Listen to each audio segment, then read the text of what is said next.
When you make knives, the secret to success is using the right materials. Although design and formation techniques are important, the type of steel you use makes a key difference in how your finished knife performs. Steel is basically an alloy of iron and carbon, enriched with other elements to improve desired results. They include, but are not limited to, magnesium, phosphorus, silicon, and sulfur. However, when it comes to knife making, not all steel is created equal. Two types of steel can be as different from each other as iron and bronze. Therefore, steel producers follow a precise recipe every time they make a particular type.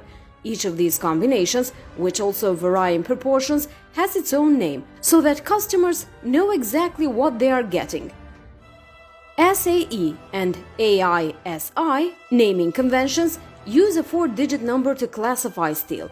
The first 2 digits identify the materials used, while the last 2 indicate the percentage of carbon in the composition.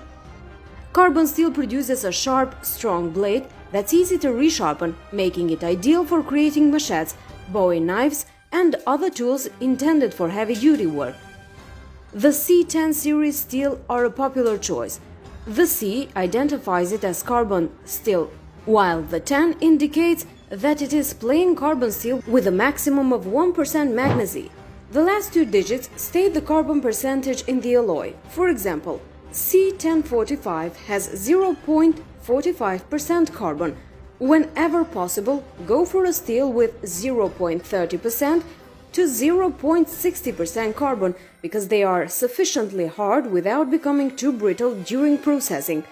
Carbon steel grades commonly used to fashion blades include C1045, C1075, C1090, and C1095. Out of all of them, 1095 is most frequently used for knife making. It contains 95% carbon, which improves hardness and wear resistance. 420 is cutlery grade with around 38% carbon and a minimum of 12% chromium in its content. The comparatively low carbon content means that it's a softer steel and won't hold an edge too well.